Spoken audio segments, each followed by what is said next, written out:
Welcome, one and all, to the Cool Worlds podcast with me, your host, David Kipping. This week, I am joined by Brian Keating, who is a professor of astronomy at UC San Diego and also a popular author. He wrote the Losing the Nobel popular science book and also most recently the Into the Impossible book, which of course, maybe that name sounds familiar because it's named after his podcast, the Into the Impossible podcast, which I was on fairly recently, and so we're kind of returning the favor of him appearing on the Cool Worlds podcast. And actually, he's probably a familiar face and a name to some of you because he has been on so many great, wonderful podcasts. He's been on, let's see, Andrew Huberman just last week. I think he was on there. He's been on Jordan Peterson. He's done, of course, Joe Rogan, Lex Fridman, all of these big ones. And so now he's finally made it to the pinnacle of the podcasting world, the big, the elusive moose that he hasn't been able to hit yet. He is here. He's finally reached the peak and he's on the Cool Worlds podcast this week. So very grateful to have his time. And of course, as you might guess from his experience, he's a wonderful conversationalist, but also has a really interesting story to tell. In the Losing the Nobel book, which we get into during this conversation, he tells the story that has really been a career-defining moment for him, I think, of being involved in this mission, this program that was attempting to discover something that would have really been a guaranteed Nobel Prize had they seen it. It's something called a B mode. We'll explain that in the podcast what that is. It would have been essentially the signature of cosmological inflation had it been detected, and how the team really got excited about this possible signal and maybe lost some of that precious objectivity that we need in science and ended up making a wrong step. I think it is a fascinating story. There's so many lessons in it, not only for scientists, but I think for all of us in life about how do you check that you're on the right track? What are those internal balances and those external balances that can fix those ideas which are going the wrong direction? So I really enjoy talking to him. And of course, we also get on some ideas about the future of academia with the AI revolution and potentially the changing, shifting culture of how we think about academia. So lots of fun discussions. I hope you enjoy it, and I'll see you at the back end.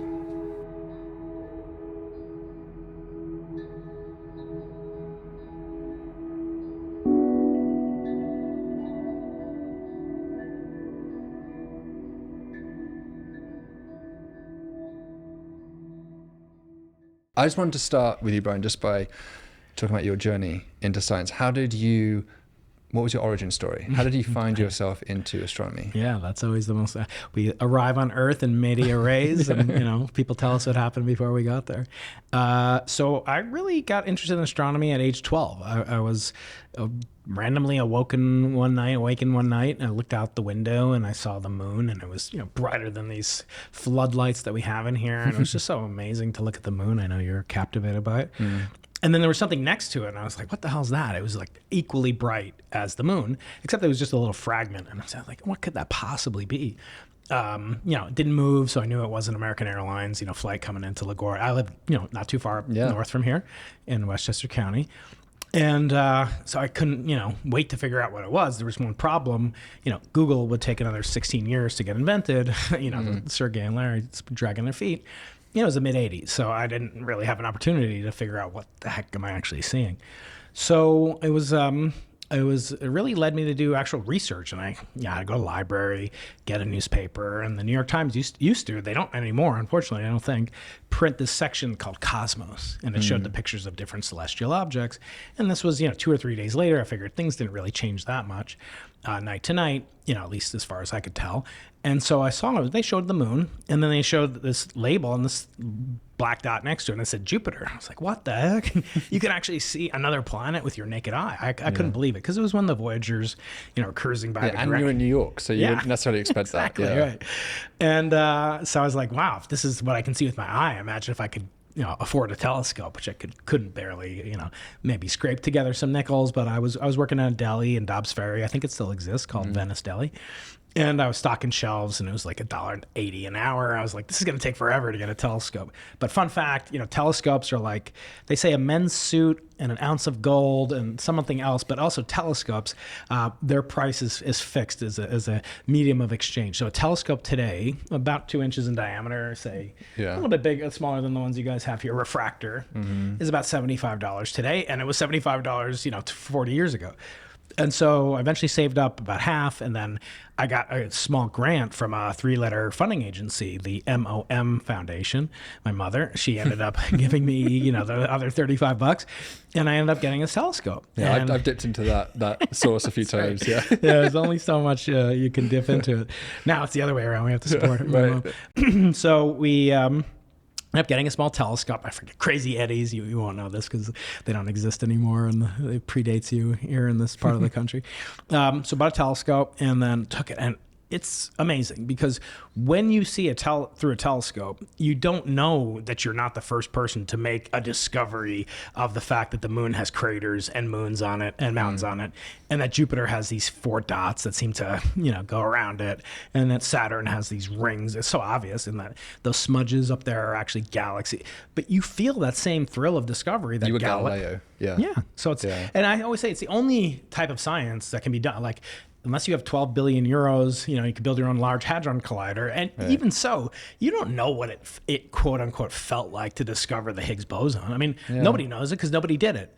But, these historical events, the Herschels discovering like night after night, just like incredible, that thrill, you're connected to them not only through what you see, but through what you feel. And astronomy is unique. We don't think of ourselves as kind of emotional creatures, but I think that's part of the thrill, and it has always been part of my origin story. So I wonder, that's really interesting. You kind of almost have this like classical romantic origin story of getting into astronomy.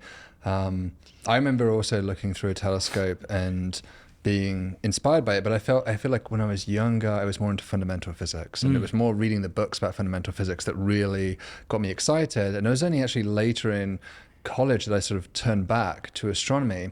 But to have that origin story of really looking with the naked eye originally at the night sky, it makes me wonder whether you have a specific view about Starlink and potentially future satellite constellations, mega constellations, which, if it keeps going to hundreds of thousands of satellites, it will become difficult to distinguish Jupiter from an artificial object in the sky. Is that something that you have a particular concern about, given it was an inspiration for you? Well, I think anybody who's, has even a modicum of romance towards the night sky, just to look at it, be concerned about it. But, I have to say, for optical astronomers, I can say, it's trivial compared to what we as microwave astronomers have to do. And I actually had the opportunity to bring this up with Elon himself on my podcast for like 10 minutes once, about a year ago now, I come to think of it. But I asked him, you've gone to some lengths to darken these satellites, but you can't microwave darken thanks to laws of thermodynamics. You can't shut off the physical temperature. Almost everything in Earth's orbit has about the same temperature as the moon. It's about 290 Kelvin, 270 Kelvin, something like that. Yeah. And and we're looking for something in nanokelvin level signals that I'm sure we'll get into with the B-mode polarization of the CMB. So it's billions of times. But not only that, they're not only just emitting their thermal radiation, which is unconcealable, not inconceivable, but unconcealable. You can't mask something's thermal radiation, but they're emitting in the exact microwave wavelength regimes that we need to look at, not per se to see the CMB at its brightest. That occurs at about 2 millimeter wavelength or 150 gigahertz. But to rule out foregrounds, which have flummoxed us, and it's the reason for the title of my first book. And that is, we need to exclude from the signals that we see the presence of galactic synchrotron radiation, which is this emission that's highly polarized due to the motion of electrons gyrating by the Milky Way's magnetic field. And so that's a very pernicious signal. And they're broadcasting in those exact wavelength bands, low frequency called Ka band, about 26 to 36 gigahertz. That's basically what 5G is. Is that polarized as well? It's extremely polarized, yeah. So it's polarized, but it has the equivalent temperatures. So if you take a radio signal and you ask, well, what is its equivalent black body temperature? When it's that narrow band, it's incredible. It's millions of degrees Kelvin. So we've got these screaming satellites. So I said to Elon, and he got it immediately. I told him, he has some physics training from his days at a lesser Ivy League school. We won't mention which one because we're both associated with far superior ones. Just kidding out there, UPenn. Come on, I got one of my good buddies there, Mark Devlin. Shout out to Mark. But the point is, these cannot really be masked. So I said to him, Elon, you know about the laws of thermodynamics, and he's like, he didn't know that was true. That it was it was going to effectively close off. It would be like putting a signal at 1400 megahertz, in the 21 centimeter band. It's just there should be bands that are excluded from use by commercial satellites because they're astronomically incredibly precious. And he said he'd look into it. It's been a year, he hasn't looked into it. I haven't yet pulled the strings because I never wanted to be like, oh, can you also come on my podcast and talk about I'd love to talk to him. As I said, he's the second most requested person on the Into the Impossible podcast after Professor David Kipping out there. Go see that episode. You have to catch that one. But yeah, so the question of whether or not he can actually deactivate them over called selective availability. There's only two sites on Earth really where the CMB is observed from now: South Pole and Chile, where we operate. And there's some hope to do some stuff in Tenerife and actually in China, Tibet. And so I said maybe 4 locations. When you're over the horizon, can you turn them off? I mean, not that many people there. There's no one at the South Pole. Effectively, there's 49 people there in the winter, so it's not going to impact his business bottom line too much. So I think he understands it. It's just a matter of getting it on his radar. It seems a semantical problem because there must be some way they could, oscillate, modulate the signal in a way that would be clearly artificial. And as long as you have some axis of separability, you could potentially identify it, right? That's right. Yeah. Exactly. So we mentioned B modes, and this is obviously one of the major science drivers that you've been pursuing throughout your career. Yeah. It is one of those terms that I think a lot of the public are very confused about. It's a horrible term. It's so B is magnetic field, obviously B modes, but maybe.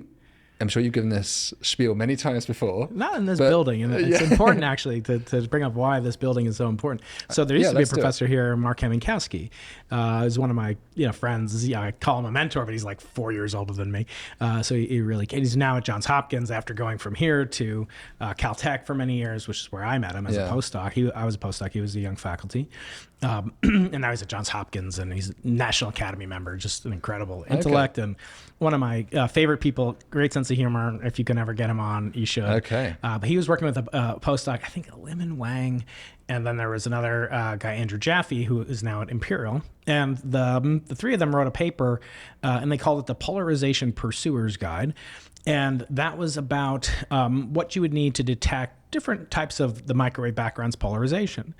And what Mark and his team had done earlier with another very good friend of mine. So this is just, by the way, just really rewinding. This is leftover relic radiation from the Big Bang we're talking about. Yeah. Okay, so this is that beautiful map that we see that's kind of blue, yellow, and reds, that you see the kind of polka dot kind of thing. That is the radiation that's been traveling for 13.8 billion years. That's right. And we are detecting it at sort of 2.7 Kelvin. Yeah. In that radiation, this paper was asking what kind of signals would you expect to see? How would you best optimize a detector system, or how could you best detect such a signal with a particular emphasis on what heat? So the problem is sometimes in astronomy, as in business relations, as I understand it, there's a phenomenon called the second mouse gets the cheese. So like Xerox invented the mouse, but then literal mouse, the computer mouse, not the animal. And then Apple popularized it, et cetera. So the first company that actually do something isn't always the one that profits the most from it. Especially if it's Apple involved, which normally do that quite a bit. Great for copy. That's exactly right. Or Facebook. Facebook wasn't the first social network. Actually, there's another one. MySpace or something. MySpace, that's right. Yeah. Anyway, so Mark and his team at the exact same time, along with a colleague named Arthur Kozowski, who's a very good friend and collaborator now, he's actually the current spokesperson of the Simons Observatory. They came up with a framework based on work by one of my great mentors, a Russian physicist who was at Queen Mary in London. And this was to say, if you have gravitational waves present during the first moments after the Big Bang, what will they do to that 3 degree, 2.7 degree cosmic glow that itself is the result of one of the earliest possible processes that one could observe? So we are, as cosmologists, we're basically archaeologists. We're fossil hunters. We're looking for different fossils.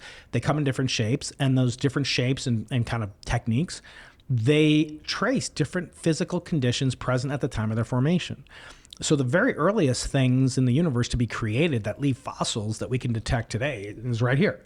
So most of the hydrogen in this glass of vodka, no, in this water cup here was created during the Big Bang. Now, we're not making tons and tons of hydrogen. It's actually very relatively difficult to make hydrogen. And so most of the hydrogen is here, but not only hydrogen has isotopes. Hydrogen has 2 different isotopes that are heavier than normal protium, as it's called, tritium and deuterium. And those isotopes and their ratios of their abundances to one another in a glass of water can actually tell you about the physical temperature of the universe at about a microsecond after the Big Bang.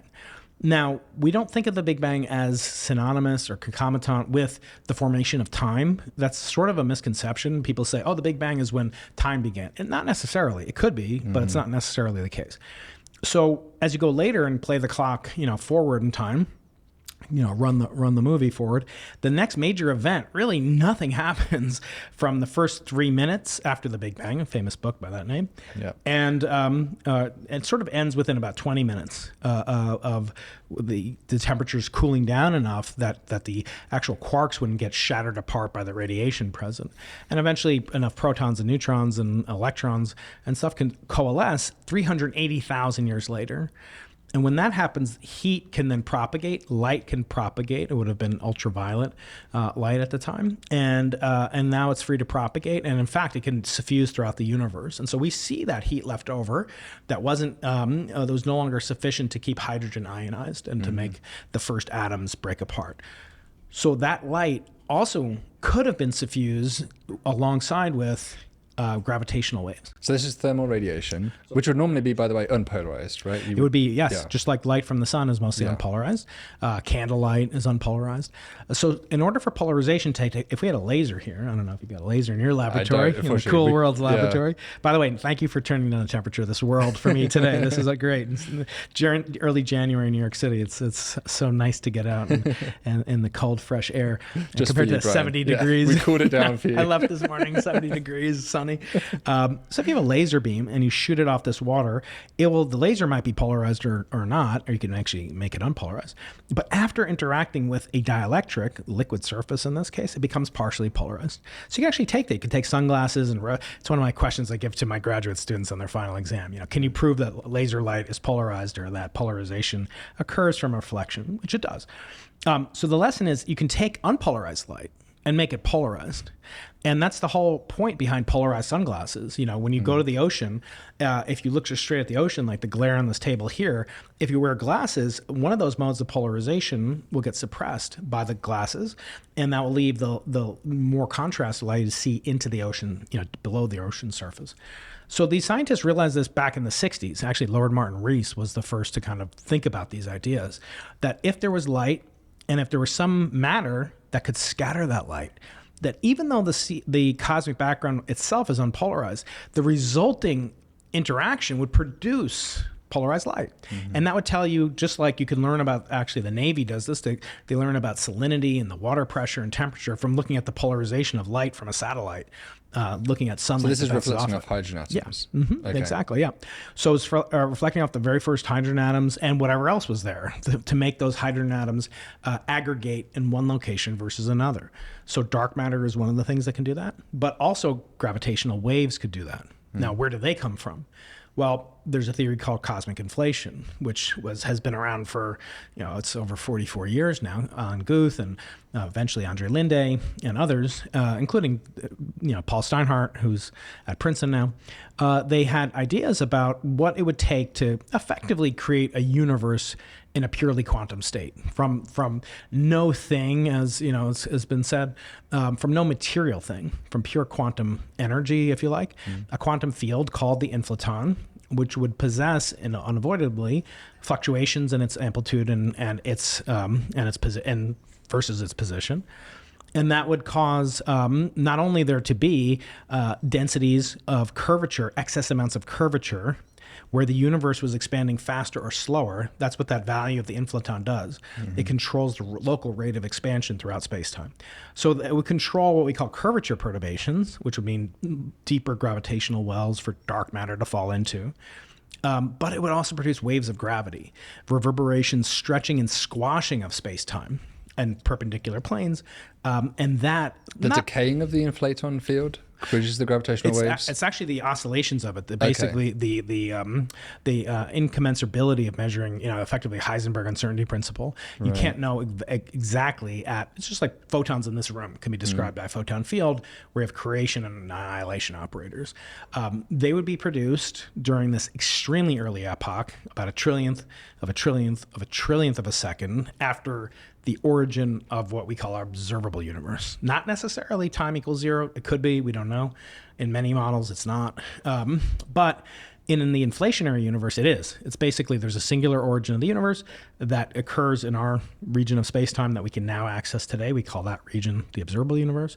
And the fluctuations in gravitational waves would produce unique patterns. So now we're getting back to Mark Kamikowski, Columbia University. So that these primordial patterns, they get essentially kind of exploded and blown up into massive scale, right, during this inflationary period. So they might start off as these little quantum fluctuations, but they end up as macro scale things that you can actually see. The entire horizon gets expanded. So everything gets expanded. If we're there, we get expanded effectively. But it's really it's actually space-time itself can be endowed with ordinary curvature, like a gravitational lens can distort the positions of space-time, but it can also produce traveling modes that travel at the speed of light. So this is one of Einstein's discoveries in GR, is that they're propagating modes, and those propagating modes are gravitational waves. The ones that would survive to be detectable today would be the ones that were very shortest at this extremely early time, because as you say, everything gets inflated, everything gets amplified, and that's a bad thing when it comes to radiation. So redshift, as you have undoubtedly encountered many times, the redshift of an object decreases its energy as well as decreasing its frequency. But the photon's energy is related to its frequency. For gravitational waves, the same thing happens. So by stretching them during the inflationary process, their energy goes down by literally 10 to the 23rd power or something like that. So only the smallest, tiniest ones really behave themselves to be observable today. But that's great, because those are the ones that are closest to, say, the Planck scale. Those are the tiniest ones, are the ones that are going to be the fossils, like the water here. They're going to trace the earliest moments of the universe. Now, we don't see those directly like LIGO. LIGO detects, a gravitational wave comes into this room, shakes up their detectors, their laser beams measure, right? We don't directly detect it. We have a different kind of detector. The detector is the CMB photon shell of light. So it's kind of it's easier for older people to think about this. Actually, I envision it as if the CMB is a photosphere. It's a shell that surrounds. It's fictitious. A different one, slightly different one, would surround you. Someone on Neptune would see a slightly different one. And when you look at it, that's a shell of photons all released roughly at the same time. They're coming towards you. They're tracing their properties in their intensity, their color, and their polarization of what their physical conditions were when they started on their journey 13,800,000,000 years ago. And that physical conditions are traced in those three properties: polarization, color, and intensity. But if you look at the whole sphere of the last scattering surface, we call it, we're really using that shell of photons as our LIGO detector. LIGO uses these mirrors, they get squished and squashed. We're using that whole shell, and it will show these patterns of distortion, of basically this squishing and squashing on alternative planes. And that's exactly what Mark Kamikowski... So these are nanokelvin, you were saying? These are the distortions you're looking at? The equivalent of nanokelvin, yeah. Okay. So on top of the CMB's intensity is 2.8 Kelvin. If you take away, that's the monopole, what's called the constant temperature, that's the average temperature. If you then remove the average temperature, the largest fluctuations from isotropy just in temperature are at the level of about 100 microkelvin. The polarization's another factor of 100 down, 10 to 100 down, a few microkelvin. And then that's the polarization not associated with gravitational waves. And the gravitational wave polarization's a factor of 10 smaller than that. So it is really the hardest, challenge in all of, cosmology to measure these exquisite signals in the presence of, a room temperature or even the South Pole or Chile or space. So it really is, from an observer's perspective, it is a pattern in the CMB, by which we mean there is a strip or some kind of form, however you want to draw it on there, where it is hotter by a nanokelvin than the ambient conditions, and you're looking for that on over the entire sky. It's even worse than that, because so when you see these beautiful balls, the NASA team made, maybe you have one, I got a couple, and they depict the temperature. The temperature is a scalar quantity. It just has a value, no direction. It's not a vector. Polarization is kind of like a headless vector. So I think of it as little tiny spaghetti sticks or iron filings, even better. Sprinkle some iron filings on that ball. But then you're only looking for a specific orientation or a pattern that has a parity asymmetry. You know that you're going to see many of them that have a symmetry wherein this pattern is exactly related to the fact that these wells of dark matter are established themselves in places where the inflaton's potential was allowed for a deeper gravitational well. So matter is falling into it. And you can if you like, it's dragging electrons and dragging the hydrogen atoms with it. So you're going to get a pattern that looks either radial or purely tangential. That's great. And it was first detected in 2002. That's called E-mode polarization. Now, I hate that name because people are like, well, I thought light is an electromagnetic field, so isn't it always an E mode? Like, where's the B mode? So Mark's team, with Arthur Kozowski and others, they had a more evocative name that I actually prefer to this day, but it got beaten out. So it's called grad and curl. So the gradient modes are the ones that look like they're from a gradient of a scalar potential, because they are the density flow. Right. And then the curl patterns, they look like they're the cross product of the curl of a vector field. So it's exactly analogous to Helmholtz's theorem and vector calculus. That's why I always like Mark and his terminology better, because it's more physically related. But it's fine. The other team got the more notoriety. So yes, they aren't called B modes now, much to my chagrin. Okay.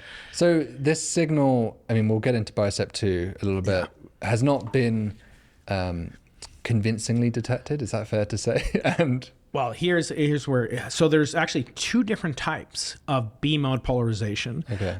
And there's one that comes from the fact that as light propagates through asymmetric lenses, even if it had pure E mode to begin with, if it looked like it was a pure converging or purely circumferential field, as it goes through this glass, the asymmetry of the gravitational potential will cause a slight shear, which will cause some of the original E mode polarization to acquire a tiny bit of B mode. So that's not primordial B modes. It's not primordial. That's the key thing. Which is so what you want. It's really cool, very interesting, and that's been detected. Actually, my team with Adrian Lee at Berkeley and others, and another team at the South Pole did measure that effect actually around the same time as the BICEP result, and became very convincingly studied. So now we measured this particular pattern, which is interesting, but it's not as sensitive as the measurement of temperature gives you on gravitational lensing.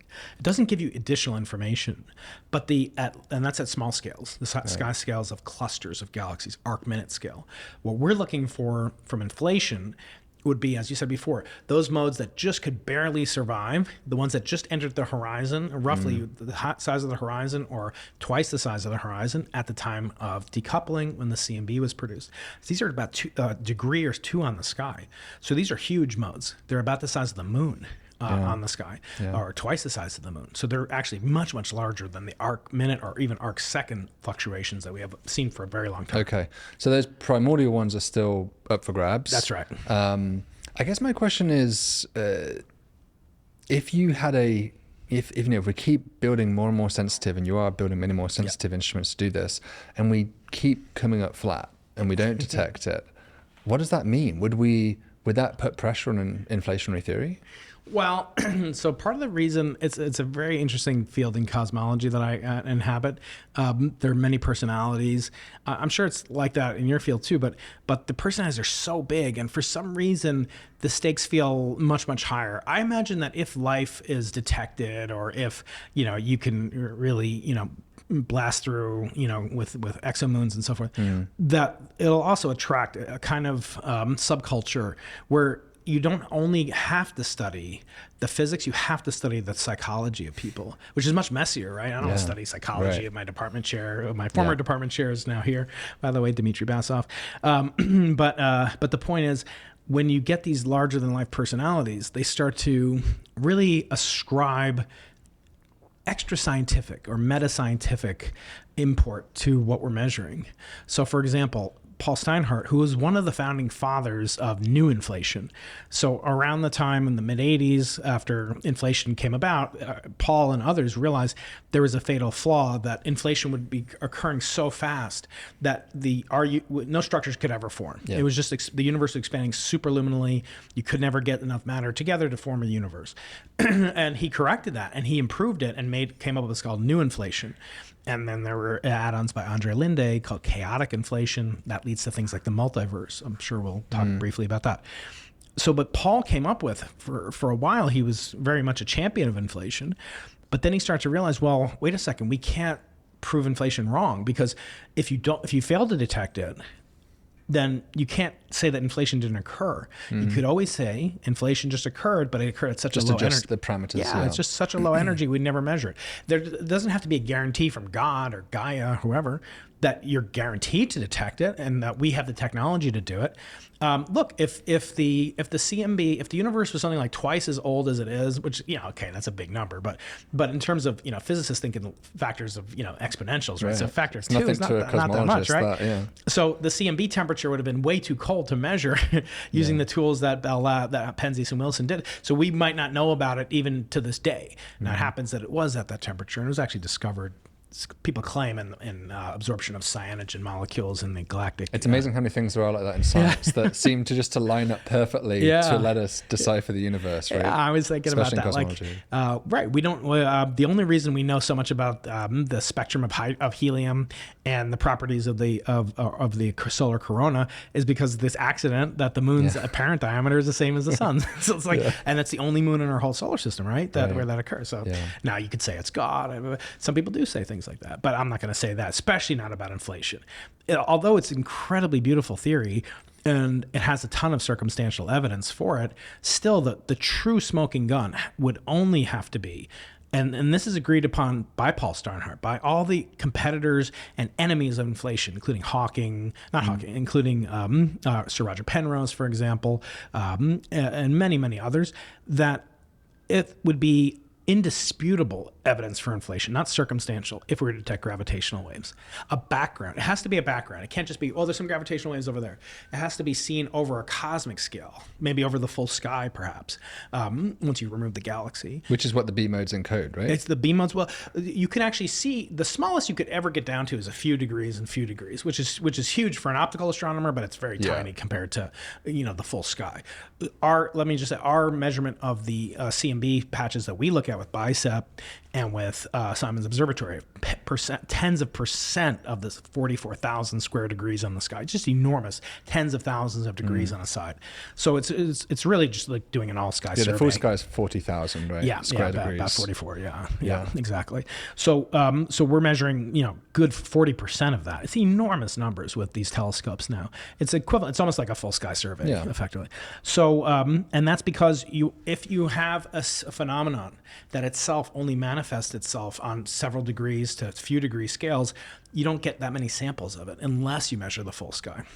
So I think your question was, what would be what is the sort of ultimate quarry, or how we're going to actually obtain the signal? Is inflationary theory falsifiable, and vice versa? Right. Is it? It sounds like the answer to this is yes, that you could definitively prove it to be true. There's two sides of the coin. You can't. Yeah. So you can't prove inflation to be true, but you can falsify the other rival theories. It's a very interesting. Do you mean you can't prove it to be false? You can't. You can't rule it out. That's true. Yeah. But you can't prove that only inflation caused the phenomenon that we observe. So let me just focus on what it can do, because that's a little confusing. So all the alternatives to inflation, they all predict we will see no B modes. So either we see B modes or we don't. Let's do your favorite, P Kipping, given David. Okay, so we'll do all that. So there's these different, quadrants that we can look at. So you see B modes and inflation did occur. You see no B modes and inflation. So you go through the only of all the theories, the only one that predicts you'll see B modes is the inflationary model. Cosmological. And let's say we get rid of foregrounds, which, spoiler alert, losing the Nobel Prize because we didn't get rid of the foregrounds the first time. But we've learned lessons and we're applying those lessons. And so is the BICEP team, which I'm not a part of anymore. So the main kind of thrust of your question is a good one. It is Popperian, in that sense that like good science should be falsifiable. But even Popper, interestingly enough, he was not. This is Karl Popper, yeah. Yeah, Karl Popper. He was not as Popper-centric as we would think now. Like, he agreed, like, well, astrology makes, falsifiable predictions. So is it science? No, of course not. So it's squishy. We don't really know exactly what we can say other than the fact that these alternative models, like Sir Roger Penrose has this conformal cyclic cosmology. Paul Steinhardt, I almost called him Sir Paul Steinhardt because I love him so much. But Paul Steinhardt has this idea, and Anna Aegis, who used to be here in this building, they have this idea of these colliding, not these colliding, they had this notion called ekpyrotic cosmology, but they have this bouncing cosmological model, which doesn't have a singularity, and therefore it doesn't produce gravitational waves. There's no inflation. So those could all be ruled out by a positive, definitive detection of these gravitational waves, putative, producing these tensor perturbations that we call B-modes. So and just to extend this a little bit deeper, because we mentioned the idea of multiverse, and I think this is a topic that I think at one point I want to do a video on Cool Worlds about, and something that's always bothered me, and to some degree you can make the accusation about string theory, although there's been some recent studies claiming you can falsify string theory. But yeah, the idea of a multiverse in particular seems like one of the most egregious examples of something that really is like, you can never disprove that. So what are we doing? Do you think, but I know proponents are like, don't worry about the Popper definition, throw that out, because in the same way that the universe has a particle horizon, it doesn't mean the universe ends at that point, right? There is a certain distance we can see to, just because the finite age of the universe and the finite distance that light has traveled. But that doesn't mean the universe ends at whatever it is, 96 billion light years away. There is surely something else beyond that. And it's not non-scientific to propose that. And the multiverse feels like you could maybe make a similar argument to that. I guess I just want to leave this out open to you. Where do you land on the multiverse? Do you feel like it is besides the scientific arguments for it, do you feel like it is a credible posed problem in science to say that there is such a thing? It's an interesting question because it really only can arise. Of course, there are people like, my friend Max Tegmark will say there's many different types of multiverses, from Everettian many worlds type interpretations to what he calls the mathematical universe. But leaving those aside, let's just fixate on the cosmological multiverse. It has several interesting features. One is that it's intimately related. Unlike the particle horizon, there's an anthropic connection. In other words, the weak anthropic principle that we're here to observe these queer features of our universe only because we live in a universe that has those queer features, right? So from any other perspective, we could say, well, we wouldn't be here to observe them. Okay, there are many coincidences that you can kind of fixate on that may or may not be interesting. But just to point out that if you just talk about the horizon on the ocean surface, or you talk about the particle horizon, it doesn't necessarily come concomitantly with a anthropic, justification. So that's one thing. The other thing is that there's no models of inflation. There's no really well-studied models or accepted models of inflation. And this is straight out of the mouth of Guth and Linde now, the biggest proponents of it, where you have inflation, but you don't have the multiverse. So I hate to plug my book, but I love to plug my book. No, this is why it's here. So I have this example, which I want to, if you don't mind, I could show a plate from it. It's very meaningful for me in a couple of reasons. Okay, there we go. That's my daughter's Is that your birthday card. She's been reading it. Yeah. Wow, she's my youngest fan. Even my kids won't read my books, David. This is embarrassing. Okay, so here, show a picture of. In this book, I speak about something called the Petrieverse, and it's meant to give sort of an analogy of what it is we're looking at. This was actually taken by a friend, Eshel Ben Jacob, who passed away long before the book came out. It was very hard to get. He studies bacteria, or he did. He's passed away, as I said. So he studies bacteria, and he would study and take these incredibly beautiful artistic portraits of these different bacteria colonies, and they would be stained and beautiful, and they produce these fractal shapes, exactly like is proposed for the chaotic multiverse, where the universe would grow in these kind of islands of fecundity, where life, or perhaps the laws of physics, were compatible with life, and they would proliferate. And ones that wouldn't had too many black holes or too much curvature, they collapse instantaneously. No one would be there to ask why they're not there. And so the analogy I made is like, if you're a bacterium, a single guy, you're floating around, you're stuck in this colony here, you have no idea. And they actually secrete toxins. These different colonies all have slightly different chemical toxin levels that they're sensitive to, and they actually go to war with each other, and they produce, they basically do battle on a microorganism scale. And so they sort of know about the existence of other ones, but they're not sure because they'll never contact them, because to contact them would mean the end of their anthropic existence. So what could a bacterium who's really bright, a young, bacteria Kipping, he's sitting there and he at least knows that he exists, right? Because there's this agar gel. There's this slurry of organic compounds. Cogito ergo sum. Yes, exactly right. So cogito, exactly right. So he would know that he exists. So that means that the potential for everything to exist. When we were kids, when I was a kid, the universe was everything. Now we proponents of the multiverse say the multiverse is everything, and you have to convince me that it should be a universe. That's literally Andre Linde has told me. Why should it be a one universe? Why shouldn't you have to convince me of that? And I take for granted that it's a multiverse. In other words, our existence can initiate this notion that life or our universes are common, and we're not thinking about life yet. Isn't that a little bit of a cop-out argument? Because you could say, well, it's your job to convince me that the universe doesn't live on the back of turtles, right? Why shouldn't that be? You could just kind of create anything you want in that point, in that space, right? I'm not sure. Right, we have to be scientific, you and I and our colleagues, right? So how do you appraise it? Well, to get inflation to start is a trick, but it's possible. To get inflation to stop is very difficult.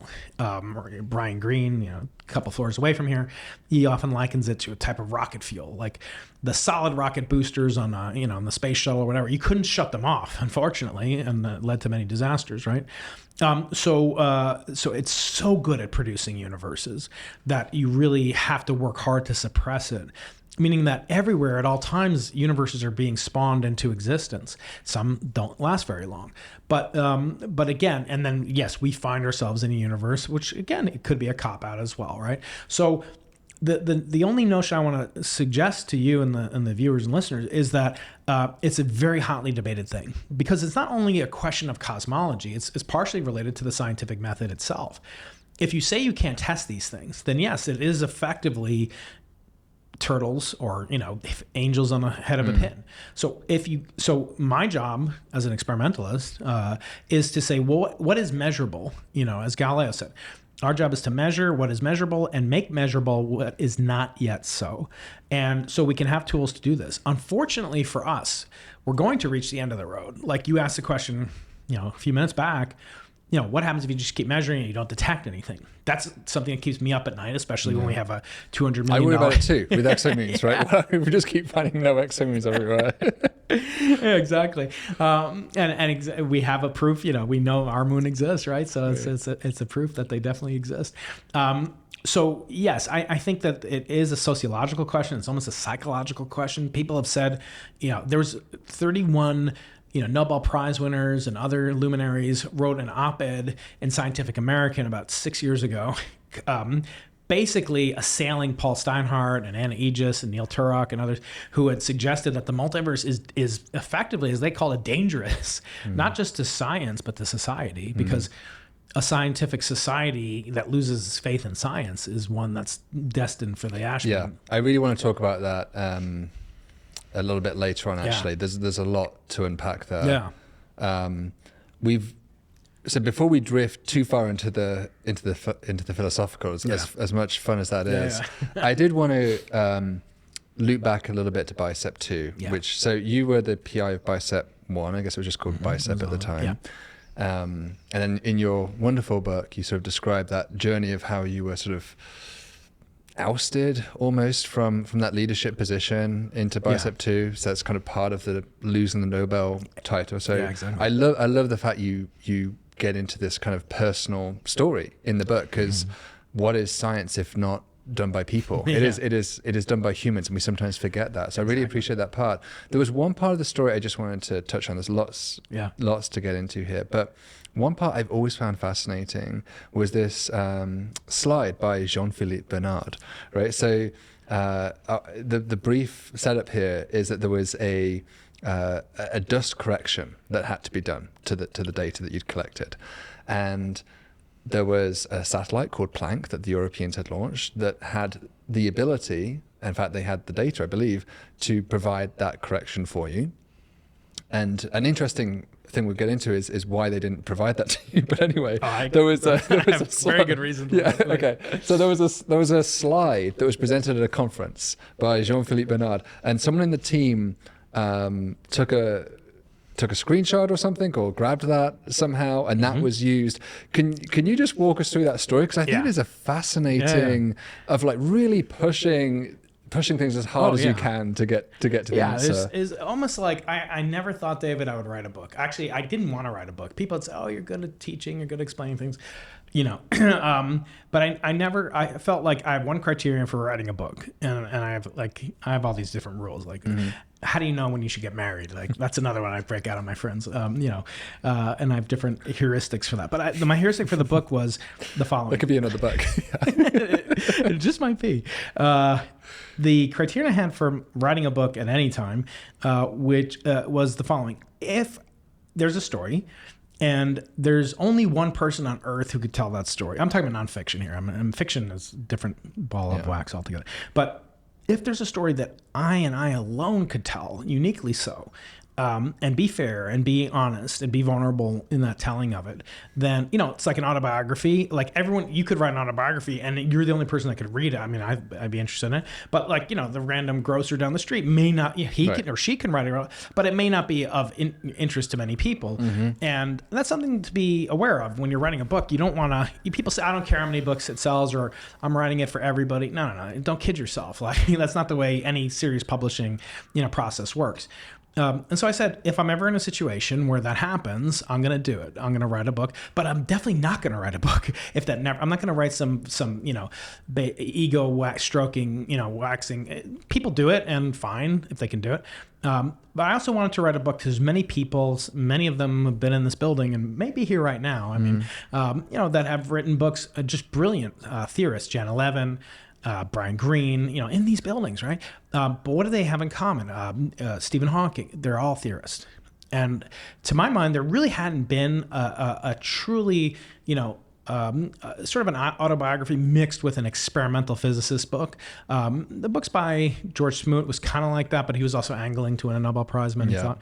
And so I wanted to write the opposite of it. In fact, I put on the, you know, basically on the cover, you know, it's not. The humility's up front. Yeah. Well, it's just that, you know, it was originally very much my intention to win a Nobel Prize. I was more or less, as much as you could be obsessed about it and not like have it be an addiction that takes over and ruins your family, or it was something that drove me from an early age because I had this relationship with my father, and it was very contentious. He abandoned me and my older brother as kids, and I didn't see him for 17 years, the most formative years of my life. He's a famous mathematician, right? Yeah, he was. And he was great. He ended up doing physics, and but I knew for all the prizes, awards, and honors he had, he was the youngest full professor. He was a full professor at age 24 at Cornell, another lesser Ivy League school. But his name Jeremiax, was that the James? James X, okay. Yeah, that's my father's name. And so, but the one thing he didn't have was a Nobel Prize. So I grew up thinking I didn't even, you know, have any relationship with him, but I was going to beat him. I was going to beat him in this quest to win a Nobel Prize, and he would finally realize he made a mistake by abandoning me and giving me up for adoption. Right? I don't know his last name. And so, so that drove me for a long time. And then coming to, you know, become a professor one day, and I'll say it now because the statute of limitations has passed, but Dmitry Basov, who is now a professor here, is one of my closest friends. I just love him so much, experimental physicist. Devastatingly, he's here now. He was at UCSD for many years. And, you know, I really love him, and, you know, I can't wait to see him again. I saw him just a month and a half ago.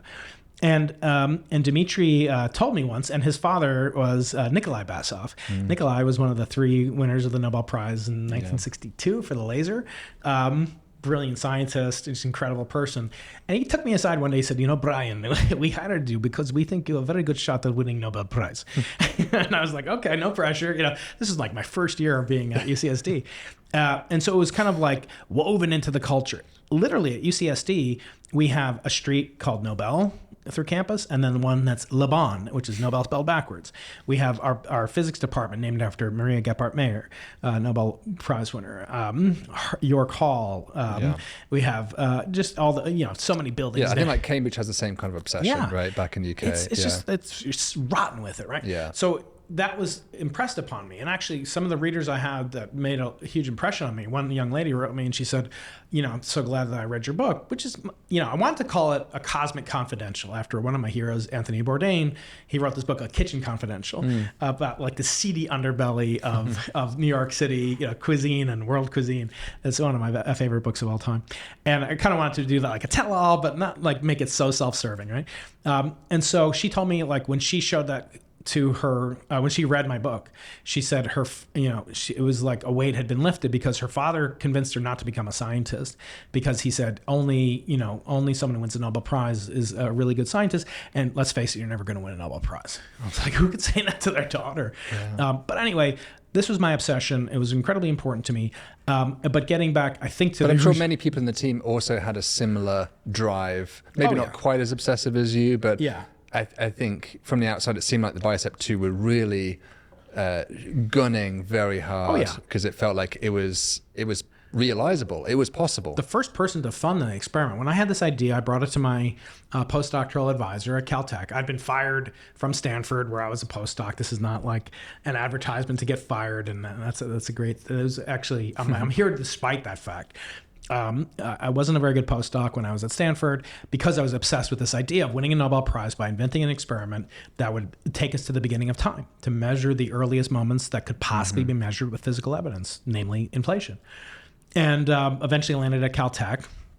Andrew Lang was my mentor, a postdoc advisor, and he thought it was a crazy idea, but he's like, let's try it. And along with Jamie Bach, who's now a professor at Caltech, was then a scientist at JPL, we convinced David Baltimore, another Nobel Prize winner, who's the president of Caltech. He was like, I think this could win a Nobel Prize, so give him the money. I won this competition at UC Berkeley. It's always funny when I meet with Adam Rees because I came in first and Adam came in third.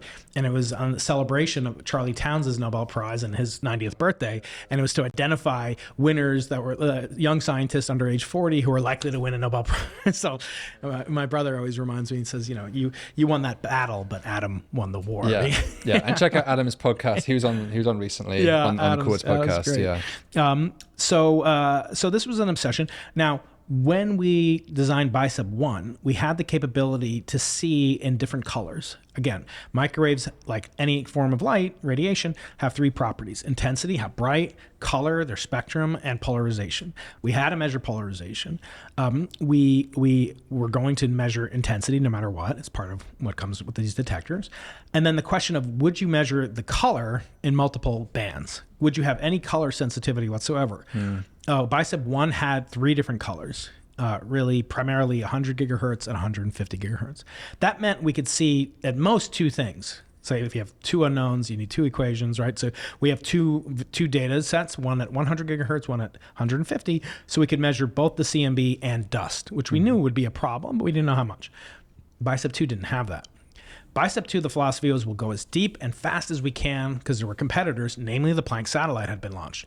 BICEP we started in 2001. I mean, it's the 25th anniversary almost of BICEP1. And never thought we'd make a detection and knew we had to upgrade it, just like you upgrade your iPhone or whatever every couple of years. You need more detectors, better pixels, better camera. BICEP2 only had one color sensitivity, just at 150 gigahertz, which makes sense because that's where the CMB is the brightest. So it seems like by design, it was kind of a gamble almost. It was like, let's put all of our eggs in this one basket of maximizing And that was partially attributed to Andrew Lang. So Andrew was a genius. I mean, he was one of the most brilliant people. It's just like, I said he has it all. I describe in the book, there's this TV show called Mad Men with like this handsome guy, I forget his name, John, whatever. And he's just classy, smart, debonair, urbane, schooled Ivy League, travels Europe, won all these prizes, didn't win the Nobel Prize. At that time when I started working for him, he was like 40. Everyone wanted to work with him. They stole him from Berkeley to Caltech. His wife, Frances Arnold, who'd go on to win the 2018 Nobel Prize in chemistry. They were the power couple. This is incredible. He believed in me. He thought we could try this. He got us funding. We were together. And he was like a father figure to me. And his thought was, look, we'll just try to measure it. If we ever see something, we'll go back and measure it, but we're probably not going to see anything.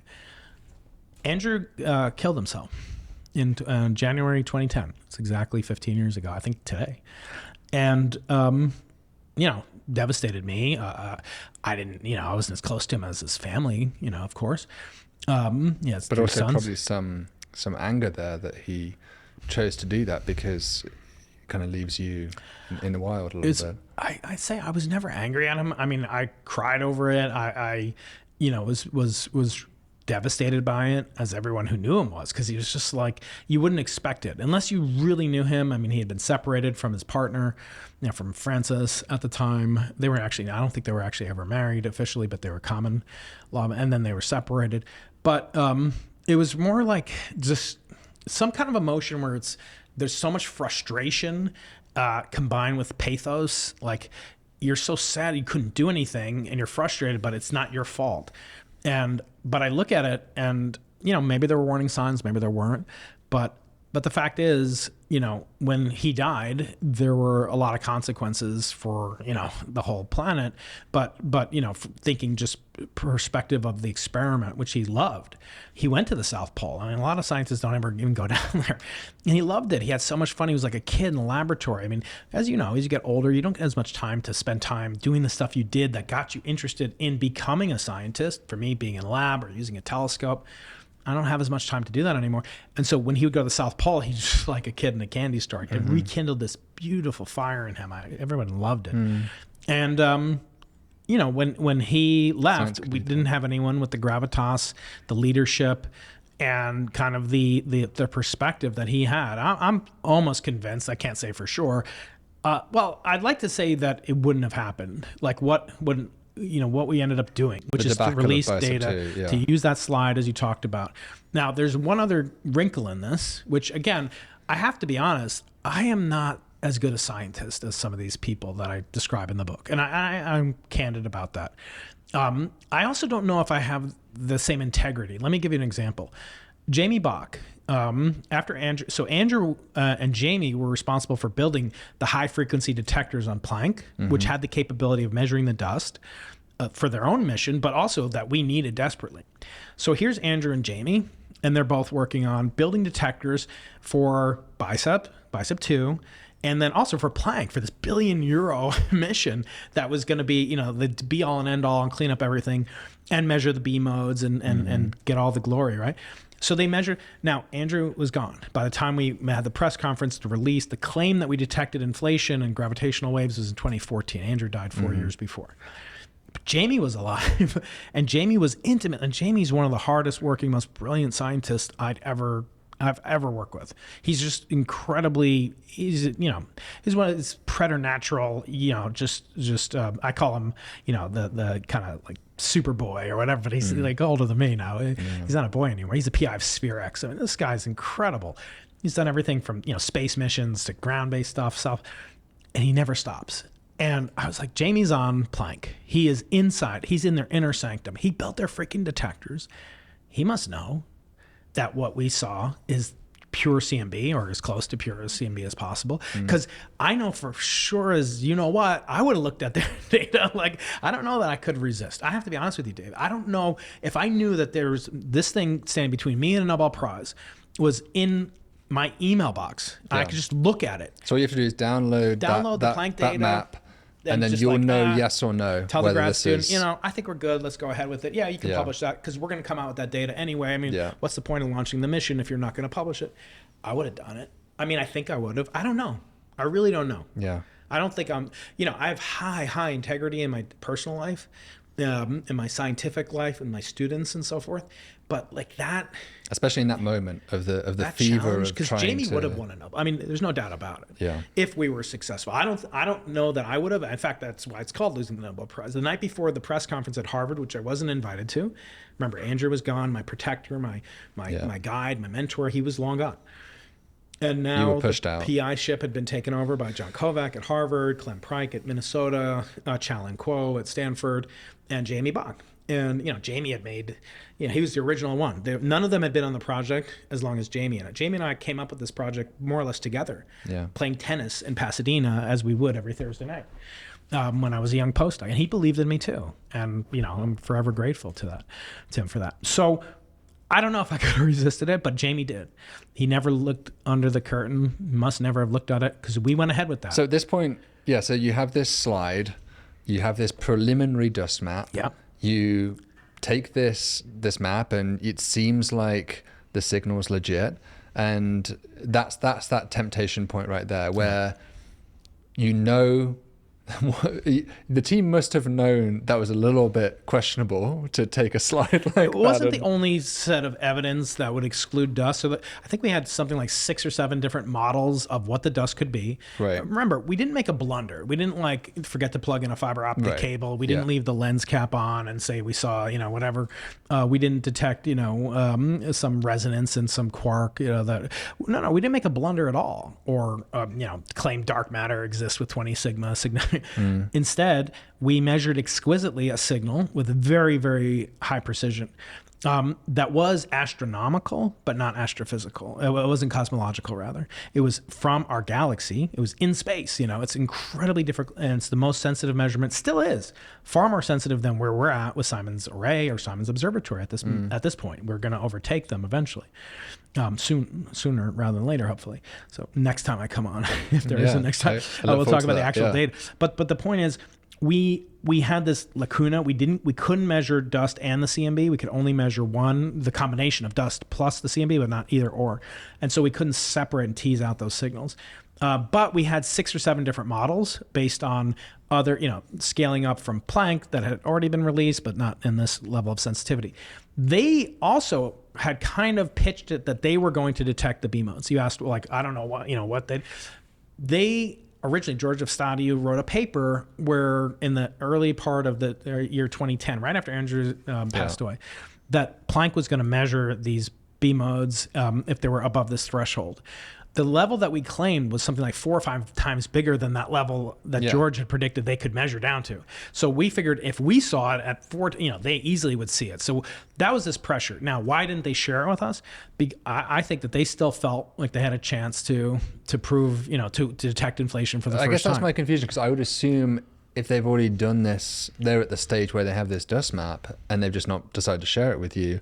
I would assume they would have the sensitivity at that point to have seen the same thing you would have seen, right? That's what the team was presumably worried about. So they must have known they hadn't seen it. In hindsight, we know they didn't report one either. Right. So the question is, what they I guess maybe I'm misrepresenting it, but if I'm in the Planck team, we know we haven't detected anything, and another team who's trying to find the thing that we know we haven't found asks to share a dust map. Yeah. What's the risk? Because they know they haven't. There's nothing there. Have you ever heard of something called the Bannister effect, related to Roger Bannister? So the 4-minute mile thing. The 4-minute mile. Yeah. So no one had ever run a 4-minute mile. Then all of a sudden, everyone runs a 4-minute mile. High school students, everything. Yeah. Yeah. So so there's that thought. So they were about midway through their mission. So I'm sure they thought if they're right, then we can still scoop them, because they won't publish without actually having these data that only we can give to them. And if they're wrong, well, we don't want to also kind of go down in flames to prove them, just to duplicate them being wrong. But by the way, there was only a 6-month delay between when we published. I think this also rubbed them the wrong way. The leadership team, again, I wasn't part of it, they had a press conference at Harvard Center for Astrophysics, where John Kovac is a professor. They decided to not submit it to publication for fear that it would get scooped. Now, what I think they should have done, and many of us, I have emails where saying, well, aren't we worried about dust? And Planck published this thing, and other people were too. I'm not saying I'm some hero, but we all knew that this could be a problem. We all knew this was the most likely explanation, other than seeing inflation. But once you start going down a path and you start saying, now there's a press embargo, now we're going to not talk to the press, now we're not going to share it with anybody else, you can't talk to your home media institutions anymore, circling everybody around, your graduate students, you have to coach them what to say and what not to say. It became very, meanwhile, they were going to the press because there were articles published in the New York Times that day about, Alan Guth and John Kovac and all these things, and Andre Linde. They had made a movie at Stanford with 3 million views that same day that they had recorded a couple weeks earlier, right? So they were kind of going down this path, and it's very hard once you're down that hole to turn back. And it's a natural instinct. And I think the major fault in it that wouldn't have occurred had Andrew still been around, perhaps, or had maybe I spoken up more, or others spoken up more. We never had like an independent audit, like a board, somebody made up of other people. They did take it to people. They took it to Andre Linde and Alan Guth. But what do you notice about them? And Lawrence Krauss. They're all theorists. They didn't take it to a single experimentalist. David Spergel, Lyman Page. Spergel, of course, spoke about it quite openly afterwards, Exactly. So it's a very interesting dynamic. And that's why I feel like, yes, only I could write this story. I think it's interesting. It kind of gives you a glimpse of what it's like to be a scientist. But it's not only about that episode. I think it's about, how we do science and why we do science. It's often very unrewarding. Many, many years go by between having an idea. You were telling me about this telescope or whatever. I just think, oh, so cool. Like, how do we do it? And like, that's a great idea. It's 100% feasible to do it. Will it ever get done? Maybe not, right? But it's so frustrating. It's a long journey. But when you have this thing and it's on the tip of your tongue, or it's just right there, you just have this propensity, because we're finite creatures. We don't live, we don't last, we don't get paid that much. This is our kind of currency. This is what we do. It's very hard to turn back. I don't fault people. I love this story. I mean, it's a tragic story, but I think it's a really important story to share. I think we spoke about this before, but in my own work, I remember once thinking I'd found an exomoon, and this was in the Kepler data, probably like maybe 5 or 6 years, no, probably longer than that, probably 10 years ago. And I remember I got so excited about it, I couldn't even stay in the office. I was like physically like almost shaking with excitement. So I had to go for a walk, and I sat at a desk, and I remember sat at a bench, and I remember thinking, this could be like life-changing, if this is real. I mean, I wasn't thinking of a Nobel Prize, but I was thinking this could be life-changing for my career and be a big news. And you get kind of easily seduced by your own machinations of glory that you see in your future. And I guess the soberness in my case came over me because I consciously decided not to tell anyone, because I mean, there is another psychological effect that when you write something down, or you post it on Facebook, or you say it to a colleague, you kind of feel an obligation to double down upon that, right? You don't want to admit you were wrong. And maybe that was the problem that happened with you'd gone too far. The team had gone too far to back away from it. Yeah, exactly. The sunk cost fallacy. And so then I sobered up a little bit, and I said, if anyone wants this to be true, it's me. And therefore, I'm the most biased person in this whole debacle. So I have to be the most skeptical of myself. And so I applied to every single thing I could think of to try and kill it. And eventually I did successfully kill it. But it's a fine line to walk, because then I've also wandered too far.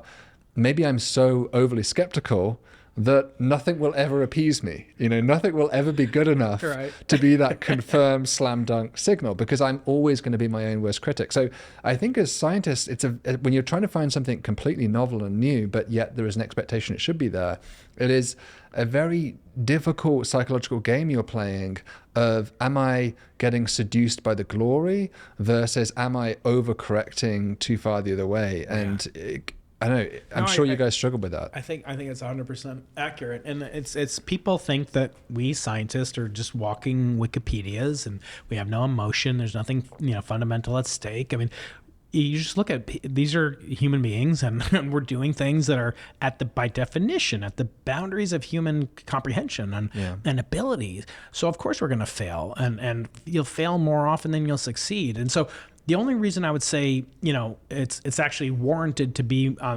biased as you were on the pessimistic side is because most things are wrong. Like, it's even hard. I did something just very simple, like Monte Carlo simulation or something the other day, And, I kept coming up and it was just, it was supposed to get like 99.9% accuracy. Just like, it wouldn't converge. There's something wrong, but I'm like, okay, that's just the way it is. There's no way you're going to be able to make this detection or, and it was some minuscule thing, not like BICEP or not like an exomoon, but all the more so when you have that pressure. And I remember, thinking at your colloquium when you gave it at UCSD astronomy last month, you were, like, you had the audience kind of suggesting reasons that you should be not as pessimistic as you are. Like they're saying, well, couldn't it actually be because of this this lag effect and maybe you're being, and it was just interesting to see that. And also pointing out like there's so many things beyond your control. Like you had every right to expect that Webb would have the sensitivity in its camera that was advertised. This thing only cost $10 billion to build. By the way, I always talk about how much it costs to build as if like, that's all you got to do is build that thing. No. Rule of thumb in experimental physics is you need about 10% of the construction cost every year just to keep the damn thing running. So that means in 10 years, you've doubled the cost. So it'll be 20 billion or more. Hopefully it'll last. But like, how would you know that the sensitivity would be like 10 times worse than they had advertised? Well, and we'll see. We'll see on that. Okay. Well, hopefully, Stay tuned on that. Yeah. Okay. Hopefully. This is obviously an ongoing work. But so it's hard to predict the end of that yeah. story, but I definitely take your point that, you have to play this psychological game with yourself a little bit about keeping yourself honest, and it's hard. And I think you're right that I think maybe a good lesson then is having not just yourself, having other skeptics in the team who are there to check you, because otherwise you can, if it gets too small and too insular, you can talk yourselves into believing something's real. One of the greatest things that Jim Simons did, and many things that he did, and I miss him tremendously, is that he, basically put Paul Steinhardt on this external advisory committee for the Simons Observatory. So Paul's an inflation skeptic, a multiverse, critic of par excellence. He was one of the most, biggest champions of the experiment, because he said, I want to know the truth. I don't just want to know that I'm right. He's been right a lot of times in his life about many things. And so the point of putting a very, very good, high quality person who's as much of a critic as David Spergel, who's one of the founders of Simons Observatory, was as a proponent. And those two guys are very different attitudes and orientations towards inflation. And having both of those perspectives, the military calls it a red team perspective. You really want that. But you want it to be, I always say, debate with love. Like, you can't just purely attack somebody and just purely be pessimistic and criticize. You'll never have the enthusiasm that it takes to endure those long years, decades sometimes, of just coming up completely empty. It's just natural. Yeah. So you guys obviously are pursuing this still with future observatories like the Simons Observatory. And BICEP Array, the fourth generation of BICEP. Yeah. So I guess we should stay tuned. And it seems like this detection will still eventually probably win a Nobel at one point. Well, again, I wouldn't say that. The most likely thing is we just keep setting upper limits. There's no guarantee whatsoever. There's no truly good lower limit in this field. There are lower limits in other fields. Like something very exciting, and that is the reason that I won't abandon the Simons Observatory ever is that we get all this other science for free. Yeah. So one of the things we're going to guarantee to detect, more as much as you can, as long as an asteroid doesn't hit, is we know that there are three flavors of neutrinos. We know that at least two of them have mass, but we don't know what that mass is. We actually have a lower limit. Neutrino masses can't be lower than a certain limit, but they also can't be bigger than the upper limit. So we have an upper limit and a lower limit, but we don't have a detection. It's like saying the oscillations, do they measure primarily the delta masses? They're measuring the delta mass squareds. That's right, exactly right. And so you've got two pairs of delta m squareds, and then you've got a limit on the sum of those masses, but only by making a detection of the actual sum of the masses, not just the upper limit on it, can you resolve the three different masses. And there's so-called neutrino inverted mass hierarchy versus what's called the normal mass hierarchy. Yeah. But we know that the neutrino mass must be greater than 0.015 electron volts. So an electron volt is the lightest, the lowest mass of all the fundamental elementary particles, the electron, and it has a mass of 511,000 electron volts in the Einstein mass units. And the neutrino has something lower than a millionth of 5 millionth of that already svelte barely particle. exists. So it doesn't even exist. They call them ghost particles, right? Yeah. And so, but here's an example of something that's a guaranteed result to get from the Simons Observatory. We can measure that sun mass signal, and so even if we never detect inflation, we're going to do something. I mean, look at it. There's only 17 elementary particles, right? We know the masses of 14 of them, the Higgs and the tau neutrino, tau lepton, and muon, and whatever. So we know all but we don't know three. We don't know almost a quarter of the mass of the elementary particles. It's embarrassing, right? Yeah. But we're going to do that. So I think that I couldn't keep doing it. If it's all so, BICEP only can measure gravitational waves from inflation.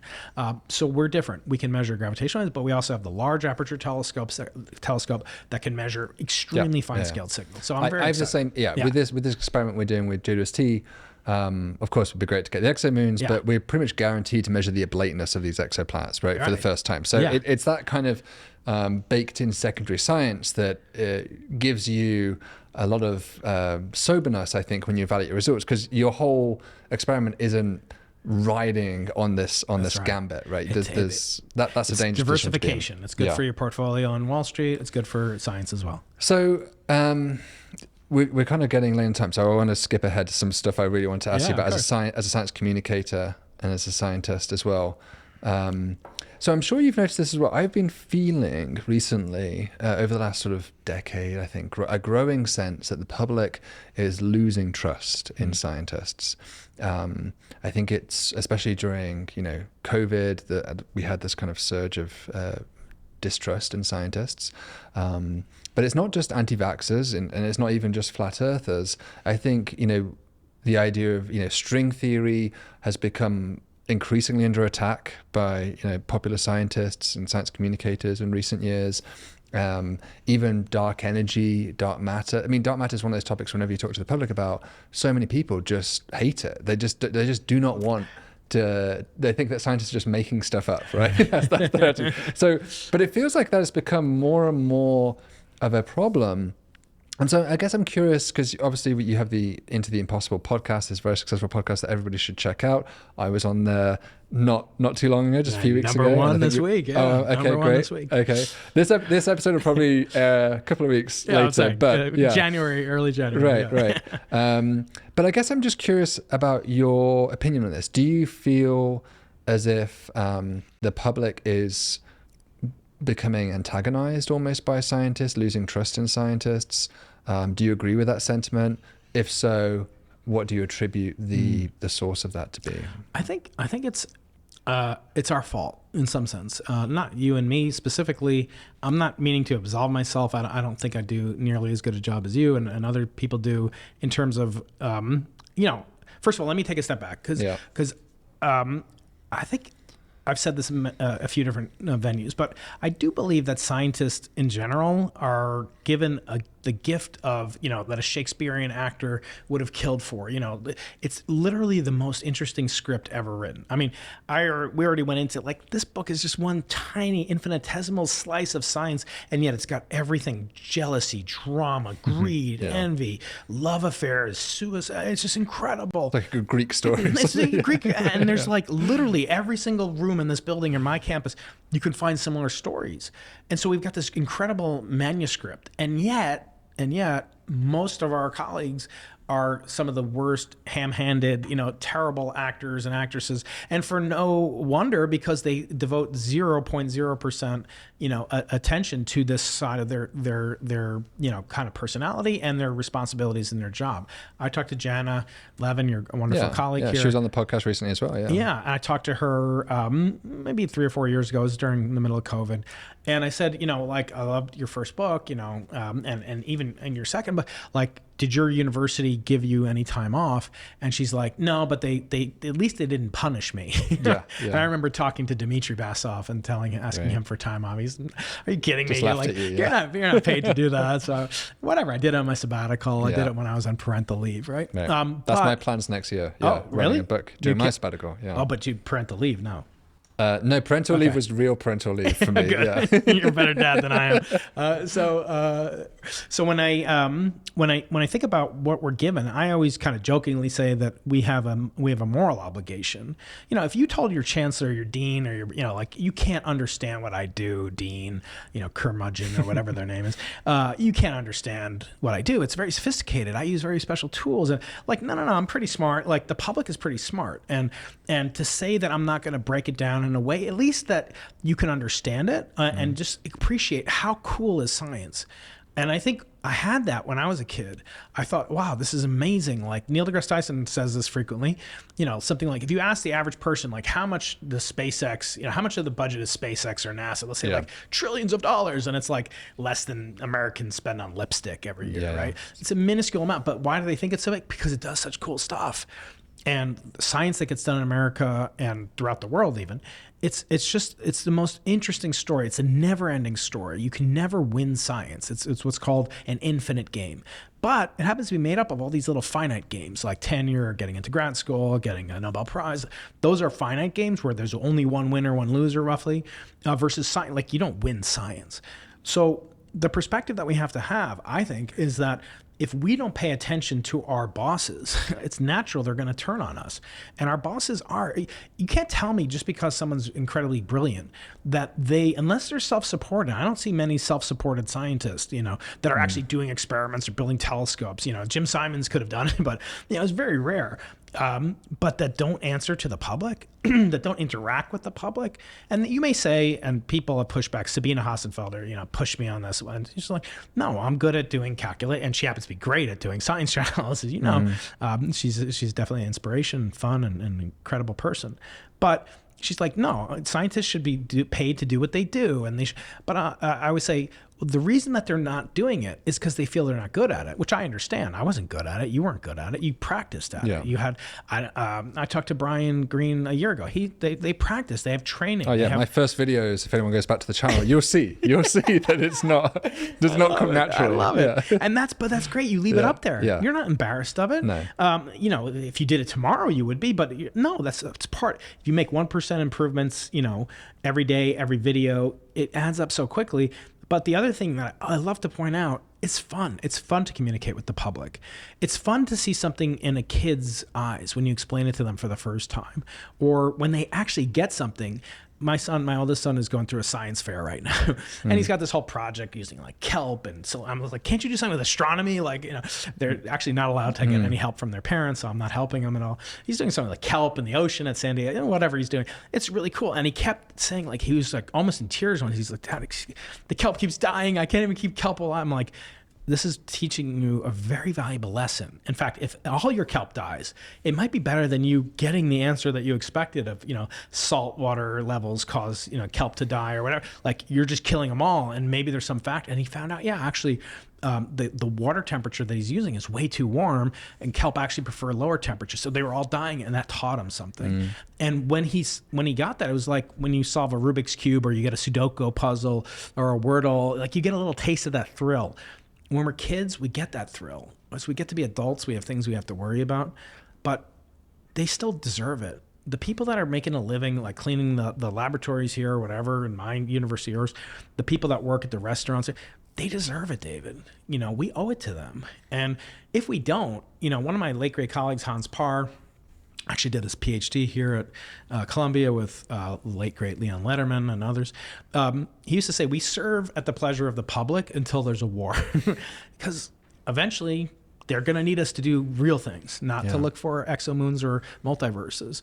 And we want to stave that off as long as possible. We want peace. We love peace. But the fact is, we owe something to the public. And I just find it's natural that they get skeptical. Now, I agree? So your answer is that essentially scientists are not engaging in science communication sufficiently. And the ones that are, look, this is what I hear. When I had Neil deGrasse Tyson on, Brian Green on, Michio Kaku on, the ones that are, they're, I won't say the word. I hate the word, G word, you know, the ends with rifter, right? I hate that word. these are people, but they assume so they're not doing actual scientific research. Like Neil's not doing scientific.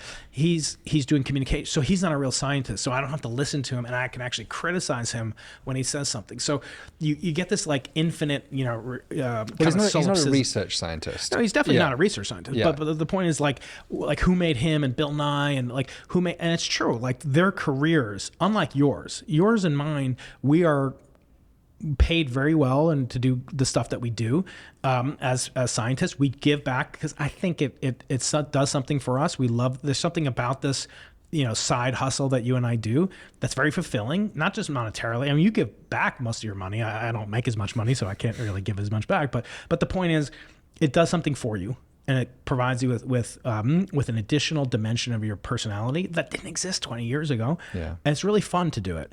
But at the same time, if you were to only do this, then people would say, well, this is your grift. This is all you're doing. You're just doing this to make money. They say this about Sabina, for example.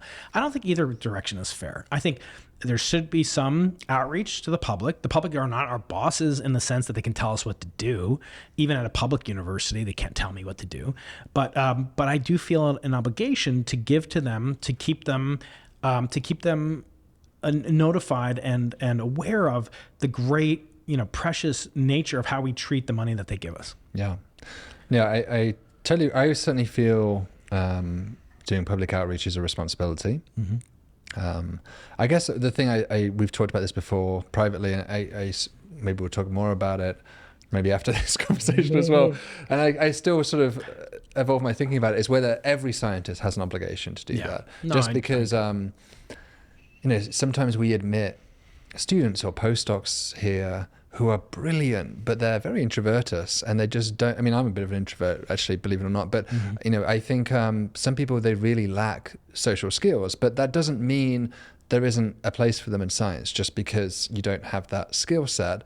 And maybe with a lot of mastery and training, they could get to that point of being a valid science, useful scientific communicator, but it's not, obviously that's the best use of their time, because maybe an adjacent colleague to them who works in the same field and they're collaborating together could equally explain that paper they worked on together much more skillfully without necessarily forcing everybody to duplicate effort. Right. I guess that's maybe a concern as well. I guess, but if I were to push back with respect, what if I said, YouTube doesn't exist, and we live in a multiverse branch, in the chaotic universe, and it didn't exist, but you knew about this, and you knew that you couldn't do it. Or let's say Columbia says, David, you got to choose. Mm-hmm. You can't do Cool Worlds. You have to do this, or you could do Cool Worlds, but you can't be here.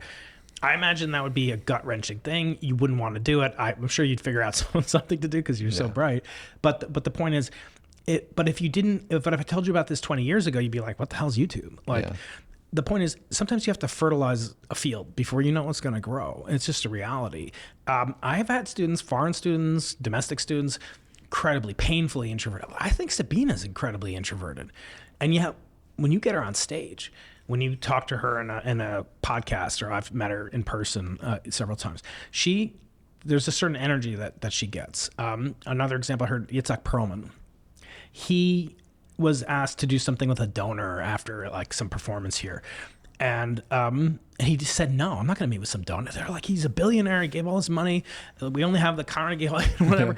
And you're here on this thing. He's like, if I met with him, it means that I'm not the person who practiced for 5 hours that very day before the performance and left everything out there. But it's ironic because he's also performing for he's literally in the public eye. Yeah. So does he have to do more? I don't know. But for us, yes, I agree. There's something, that is, it could be taxing and introverts might not do it. But I always push back when people like Sabina said this, it's very specialized knowledge. And I usually say, or I'm not that good at it. Like, it's kind of an argument, adjacent argument to what you're saying. They're not that good at it. They're better at other things. There's someone who's better.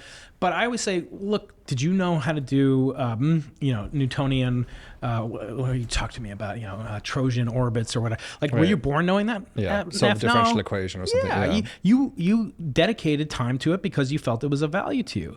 How do you know, or how does a student know, student X know that he or she won't be good at it? if she or he doesn't devote a minute to make just a YouTube video. Like, it would be cool if you had every paper had, like, here's a simple YouTube video. Just imagine, as a thought experiment, they have some budget at AppJ and they're going to make a 1 minute video animating this thing or that thing. Like, they might really love it, and it might bring out something to them. And the last thing I'll say about this is I've had students that are foreign students that, like, when they came, they could not speak English. I don't know how they got in to UCSD. This is many years ago. But then I would say, look, there's this Toastmasters club. Go to it. And not only do they come out like making good friends and speaking like, proper American, gentlemen and women, but it ignited something in them, because communication is that unique thing that we do as human beings. Yeah. I guess, come back to this idea of growing distrust. It makes me wonder about the future. And we've spoke about this again privately a little bit, but let's do it on the air a little bit as well. What does the future hold for academia? And I think, one force is the changes with communication, YouTube, TikTok, Instagram, people putting things online, Twitter, X as a way of doing science communication. There's also the growing wave of distrust that we've talked about. And on top of that, the big probably elephant in the room is the influence of AI and machine learning, enhancing the productivity of scientists. Sure, that's already definitely happening. I did a video about that recently showing that that's irrefutable at this point. I think I was in that video. Yeah, you were in that video. Cameo. But also, it is something that maybe some of us are worried about the potential threat of AI. Like, it could displace jobs. Certainly, that's a common thing people talk about in the general workplace, white collar jobs, but also potentially academia. It could end up displacing some jobs as well. What do you see as the future of academic institutions as a result of this confluence of sort of unique forces which it's facing, which is a very modern problem it's never really faced before? Yeah, there's this concept, I guess, in like social economics called the Lindy effect. It basically says, if like you see two things at this, if you see an old man and a kid walking together, like, you basically know the old man will be around, the next day. Or a good example is like DOS, like Windows is going to be around for a really long time. Like whether Huawei's latest, innate operating system or Claude AI or these AI pendants, are they going to be around? I don't know, but I know Windows is going to be around. It's basically the doomsday argument. If you've heard that, like, you take how long something has lasted for, and it's probably going to last that long again. That long again. Yeah. Exactly. Yeah. 100% correct. So I thought in my weaker moments that COVID basically was going to be maybe the death knell for the traditional academic setting. Look, we're in a monopoly. You and I are monopolists. We're protected by the biggest brand, the brand on earth that has the most social cachet.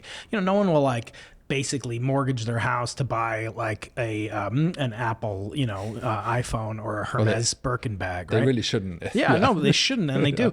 And tuitions have gone up 3 times exponentially, third power more exponentially quickly than salaries have gone up. The attendance of Columbia, I bet, has grown 2 or 3% per year. Most of the Ivies have been like that. And they're trying to represent and kind of add on these DEI initiatives that don't really address like true diversity. It's more like racial diversity rather than economic diversity. So they're doing all these things, this huge social experiment. And then we were doing everything on Zoom. And I was like, there's just no way, like, they charge the same tuition. Like, we charge the same tuition for that year and a half of Zoom, wearing masks. And I was like, if this doesn't kill the university, then basically Lindy's right. It's not Lindy, the cosmologist, Lindy, L-A-N-D-Y. Yeah. And that's that universities, more or less in this form, have been around since the year 1080. Like, the first Western university was in Bologna, Italy. Yeah, North Italy. Yeah. And Oxford is not too much farther behind, but it's a little bit younger. But these are this better part of millennium, right? And they're still here. And it's not like so different. Like, it was back then, there was some guy with a rock and he was scraping on another rock and a chalkboard, and there was a bunch of rap students. The only thing I point out is back then the students could go on strike. And then the professor wouldn't get paid. And now we have tenure, so thank God for tenure. Barbarity, these barbarians. But COVID didn't kill it. So where do we go from here? I don't think AI is going to do it. Even though I was kind of optimistic, I actually made because I went on this. I was making a series of videos and an in-depth series about Galileo. And I love audiobooks, and even reading my own book, as you saw a couple minutes ago, I couldn't really find my. But so I love audiobooks, and I was like, I want to read Galileo's dialogue for the first time. Never read it before, but I don't want to read it. I want to listen to it at 2x so I can drive my kids to school or work out and listen to it. Didn't exist, so I was like, shit. What am I gonna do? So I ended up recruiting Carlo Rovelli and my friend Lucio Piccirillo, who's my kind of uncle from graduate school, Jim Gates from he was at Brown at the time, Fabiola Giannati, and Frank Wilczek, and we recorded the first ever audiobook of the dialogue, which is really trialogue between these three characters, set in Venice in ancient not ancient but Renaissance Italy, and it was one of the greatest experiences of my life. And I was like, now I've got the definitive English translation by Stillman Drake, incredible translator, all of Galileo's, a million words of Galileo. I'm going to make a Galileo bot. And then down the hall at the engineering department, they're working on 11 labs. They're doing these, it's very accurate synthetic voice reproductions. They're doing with video games, very high accurate fabric modeling, which is very difficult to do apparently. Not AI, just actual, high resolution GPU intensive operations. And I was like, I'm going to make a Galileo bot. Why should I teach my students, I say, about inclined planes? I can have Galileo teach them. He's much better than I am. Or Einstein teach relativity. Or, David Kipping teach, whatever. There's enough words that you've written and said that we can digitize you, make a perfect avatar, headless YouTube channel, whatever. But people don't care for it. They don't resonate with it. And I think the future is actually going to be more in person. It's going to entrench universities, much to my dismay in some level, because I don't think it's healthy to have monopolies. I really don't. And the way that universities fail to innovate, to do things, I mean, you don't teach a different branch of astronomy or physics than we do, even though Ivy League versus public school. But why is that? Like the tuitions, like what would it take? What would a different university look like? I think it's going to be less virtual. I think it's going to be in-person events. Like I think it would be cool, like, do some more in-person. Like Brian does that with the World Science Festival. People love that stuff. They want to be in public because I think they were denied that. And humans are social creatures. We're mammals. We want to be feeling each other's, pheromones, or I don't know what they do, but the point is in person, I think, is the future. And that means more and more in-person universities. I think the brands are only going to get stronger and more entrenched, and that will discourage innovation, unfortunately. So it's up to people like us, or even younger people like you, and, think about how can you leverage these tools to truly improve the educational outcome. I don't know. I worry more our kids' generation. How is this going to affect them? Is it going to be screen-based? Is it going to be, holograms? I mean, I've been hearing about this for a long time. I still don't think there's a killer app for it. Chatting is not a great interface. People don't like that. Conversing is good, but people like to multitask. It's hard. It's really hard to say. I think in person is the future, which is like kind of ironic because it's a 1,000-year-old model. It's hard. It's actually hard. We watch Zoom lectures all the time from different universities, of course. Even now, it's much harder to maintain concentration than just being sat in an audience. Seeing the performance is it's much more engrossing. It's weird. There's something built into us that prefers that nature of communication, and it's the same with podcasts. I mean, you can I think there's something on Spotify or something now where you can the Wrapped thing. And I think there's a way you can is it Spotify or another app where you can get like an auto-generated podcast of all the stuff you listen to. So it creates 2 AI bots. They're like, hey, let's talk about all the stuff you listened to this year. It's a Google Notebook. Great. You can upload your paper and be like, hey, Kepler 1601b is like really, and David really brings it home when he talks. Exactly. Really you can have that, and it's impressive. It is impressive to listen to for a couple of minutes, but you're like, this isn't real. I mean, like, why am I listening to 2 robots talk to each other? I don't really see the point. So, whenever I detect, and there's so much of it on YouTube, you see something that looks AI generated, I'm out. Yeah, it's I'm the not. uncanny valley. I mean, Yeah. they kind of skip past the uncanny valley now. Like, it's so realistic, and you can see you could have like, and again, it's some of this is really detrimental to society. The AI girlfriends and people, you know, committing suicide allegedly from. But so I think what are we going to know is real? It's going to be in person, and I think that resonates with your previous question, which is trust in science. Like, if you're just getting this stuff and it's coming from these, you know, people on high through a video channel on a 2-dimensional screen, it's not the same. Yeah. I don't know how you can scale that up in pub. I was, you know, kind of honored to do in-person hosting of Richard Dawkins in Vancouver in October. They flew me up there, and we spent, you know, 2 hours on stage, and you know, That was his last tour, right? It was he calls it the final bow. Yeah. The guy's amazing. He's 83. He's had a stroke relatively recently. Wow. He's cruising from city to city, you know, and then he went to Europe and did a whole other tour. He went all down to, I think, as far as like Bulgaria. Amazing endurance. I hope, you know, that age, I can do the same. But people just loved it. And we were in a theater, and it was like no one was like looking at their phones or, you know, like we do on Zoom, unfortunately. And they had the chance to ask questions. I think interactivity is going to be a big positive. But there's something about that, you know, this person's authentic. He's right there. She's right there. Jana does this great at Pioneer Works, not too far from here. But the problem is it's very hard to scale those things. I don't know. I can't imagine how to do such a thing, you know, other than these few people that are really good at it. But I think that's a way to kind of restore the trust. Like, scientists are people, you know, we do these bar night, what do they call it? Tap, whatever. You know, Astronomy on Tap. Astronomy on Tap. Yeah. Those are cool. Yeah, those are cool. But it's very low. It's hard to scale. And as I get older, I'm like, well, you know, how many people... You know, it's like the life raft. You know, there's only so many seats. You want to get as many people as possible because I only have so much time and attention. We'll tell you what, Brian, me and you will sell out a stadium, right? We'll get to the biggest stadium we can find. Right. Yeah, I think we'll do a show. Yeah, you do take on the cosmology, I'll take on the exoplanets. We'll see if we can fill it with 100,000 people or something crazy. Right. That gives me some hope, and I think it's going to be. We live in very interesting times. That is certainly for sure. So either way, we're going to probably find out in our lifetime. And just like how the Victorians could not imagine people walking on the moon in their lifetime, the world transformed around them. And there is certainly a feeling that we live in similar times. So I do. What a time to be alive. Yeah, I wouldn't want to be alive at any other time. It's quite incredible. I mean, if you could go back in time, what would you change anything about your past? No, I mean, I don't think you can. At least your journey, right? This way, you can't. You can maybe have misgivings about things you did, but you can't. You wouldn't be the same person anymore, would you? So I don't think you can change anything. But I think, I just hope I get to live a long life to watch this wonderful show play out in front of me. Right? It seems like the world is going to... I think that the greatest tragedy of being mortal is that you don't get to see how the story ends. Yeah. That's, for me, has always been the greatest annoyance of my life. I want to know what happens to humans in 100,000 years. Yeah.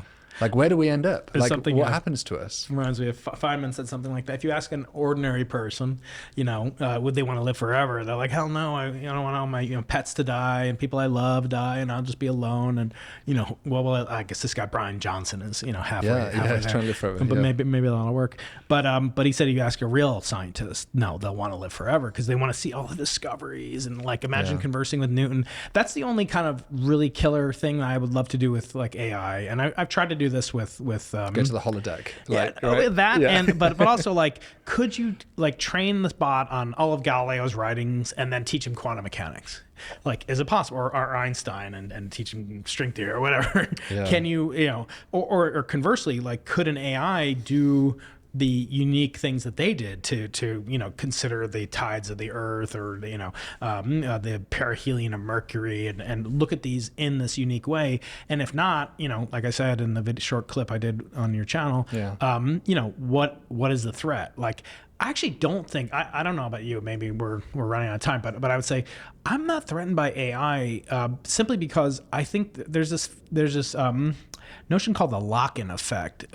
Basically, training on data that you've generated, basically. Not only that, but like it's sort of a first mover disadvantage. Let me give you an example. Have you heard this thing that's allegedly not true, but I actually think it's true, that the space shuttle's orbit was determined by the width of a horse's arse? Have you ever heard this? Okay, so all right, Wasn't expecting those words to come out of your mouth right there. I promised I would say bollocks. Okay. So they're the solid rocket boosters for the space shuttle are made by a company called Morton Thiokol, which are located in Utah. And the shuttle would launch from Cape Canaveral in Florida. So you had to get these boosters from Utah to Florida. Okay, that sounds easy. Except you have to go through tunnels along the way. There's no route, across the country in which the boosters will not have to traverse through a tunnel, at least at one point. Tunnels are a certain width and a certain height. There's not like just 100-foot tall tunnels. That makes no economic sense. So the tunnels are roughly the size of the roadway. Now, a roadway is roughly the size of a railway. It's basically 2 railways. And a railway was based on the width of the original Roman chariots, which were 2 horses, pulled by 2 horses. So the width of the wheels on a railway right now is about the diameter, 1.3 meters, of 2 horses side by side. So that people say, okay, so now that's set the size of the railway set the size of the roadway set the size of the tunnel. Therefore, the tunnel, which determined the area of the solid rocket boosters, which in turn determines the altitude against it. Okay. Yeah. So this is a lock. So it's proxy. Exactly. Yeah. Another thing is QWERTY, the QWERTY keyboard that you are a master of. That's actually was designed to slow down typing because if you type too fast, the keys on a typewriter. Have you ever seen a real typewriter?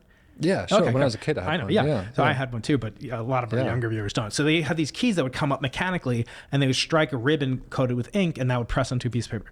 When they would come up, if you hit too fast, they would start to expand or whatever. They jostle and they'd get stuck. And then that was bad because you couldn't type as fast. Yeah. So they made the QWERTY keyboard, the positions of the letters are optimal to slow down your typing, not to speed up. And yet every keyboard on Earth uses them, right?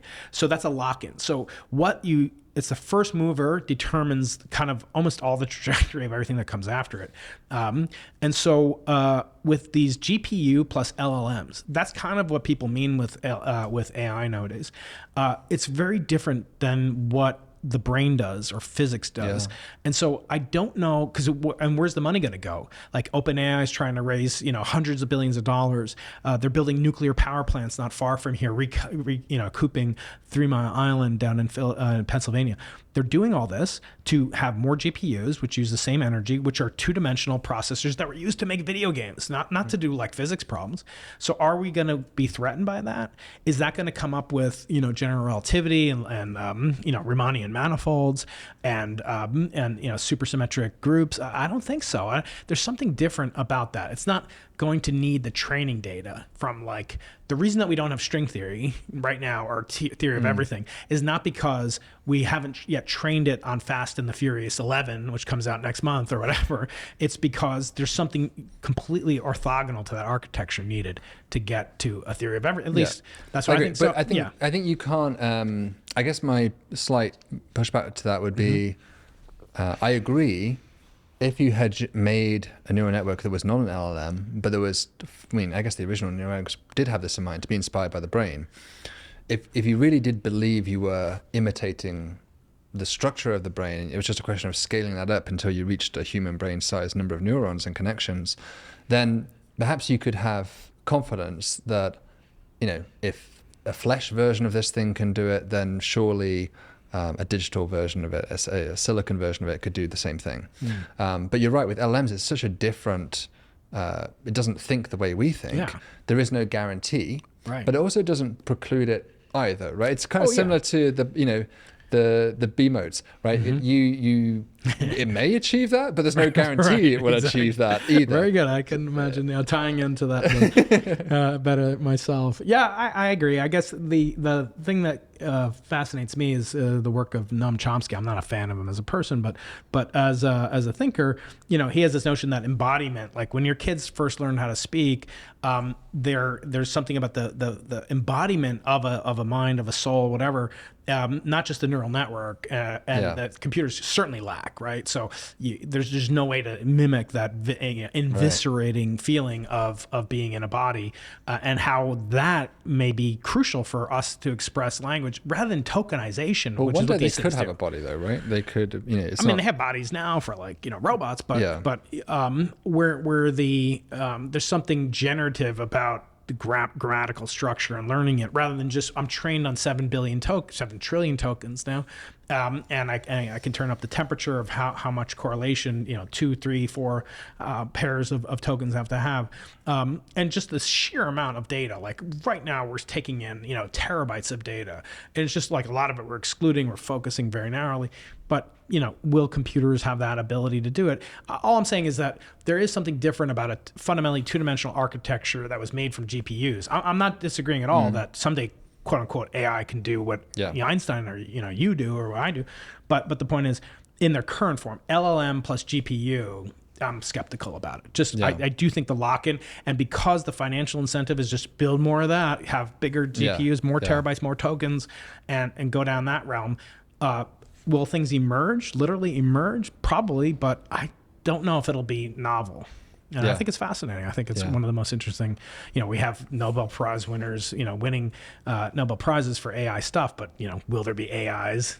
Just pure AIs winning Nobel Prize. Well, I mean, if you believe the latest from OpenAI, of course, they believe they've already reached AGI essentially. And I keep hearing that. I hear people say, "Hey, they haven't." I talked to Jan LeCun not too long ago. He doesn't think it's by any means assured. And Max Tegmark, then they do. It's very interesting. I mean, we're certainly not ready for it, but it's the genie's out of the bottle. And we kind of have to react to it. So in our local neck of the woods, and being a faculty and professor, I don't know. I don't know. I love it. I actually enjoy interacting with them. It's brought a new kind of reinvigoration of like capabilities for me, and allowed me to go into different fields. But is it essential to the instructor? How much I think of myself as being a professor, a teacher? I don't know yet. I just don't know. Well, we have interesting times ahead to find out. Brian, I've had you for long enough, and I appreciate your time very generously. You've just come off an airplane and come straight for a podcast. It was very generous of your time to do so. And I know you've got a busy day tomorrow with the Science Observatory. So thank you so much for coming in, and I hope to have you again. This was great. Thank you. Next time the temperature will be a little colder, though. It's a little too warm for me.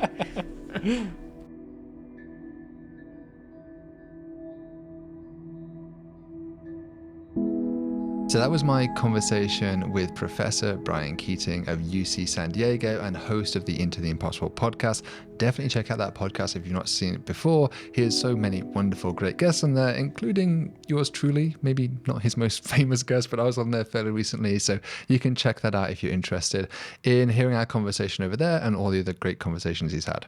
I really enjoyed talking with Brian because he is one of those few people who openly takes on this elephant in the room, that science is done by people and people have egos and make mistakes, and we cannot assume, therefore, that science is this pure objectivity pursuit. There are always going to be mistakes, but that does not mean that science is somehow in jeopardy or is a flawed enterprise, because the other beautiful element of science is that it's self-correcting. And that's what happened in his story of losing the Nobel, right? There was this claim that they made, and it made lots of headlines, and for a few months, maybe a year, that was what everyone thought was the real deal. And then it didn't take too long, of course, for other teams to investigate it, to be skeptical. That's how science works. We're always skeptical of such claims. And they found out that something was wrong and didn't make sense. And it ended up being this whole dust map thing. So I think it is a kind of a wonderful example of how huge stories will be made in science in the future. There will probably be, I think in my field, there'll probably be like the detection of life one day, right? There'll probably be a story that says, I mean, we've kind of already had it a few times, but we'll probably have another one in the near future saying we detected either, a UFO or something, or an alien spacecraft maybe, probably more realistically a biosignature or something like that. But in any case, I think we should always be very skeptical, because there have been many, many claims in the past, and that does not mean just because the claim has been made that it is true. Science has this peer review process, which is definitely a first check, but it's not the last check. There is one or two people that do those referee reports, right? That's just not enough. You really need the entire community, which is hundreds, sometimes thousands of people, to skeptically interrogate that claim, especially when it's a huge claim like the discovery of essentially inflation in the case of Brian Keating's work. So I think it's a wonderful example of how just don't, as soon as you see a story, assume It's true. It's true. There is always other people out there who want to be a bit more cautious and careful, and quite often these things do disappear. They evaporate under greater scrutiny. But over the long time span of science, the truth is kind of boils out, right? It's like a crucible where you boil away all the irrelevancies, all the things which can't survive that scrutiny, and what you're left with is this pure product of science, the scientific truths. And those are the things which have gone through not just one or two reviews, but hundreds, thousands of people, many experiments, people trying to rip it apart. Scientists love nothing more than to trying to rip apart things, and yet it remains, it survives. And those are the things, those are the gems, the precious examples of knowledge that we're really seeking of. And that what really advances human knowledge, is when we get those types of information. So it's a wonderful story. I really enjoyed that conversation. If you are enjoying these conversations in general, then the best way to support what we do is to head to coolworldslab.com/support. That is coolworldslab.com/support, where you can become a supporter to my research team, the Cool Worlds Lab. And that helps not only support our research, but sort of indirectly it supports all of the podcasting work and the videos as well. So head over there if you're interested in supporting us. Thank you so much for listening in today, and I'll see you in the next episode.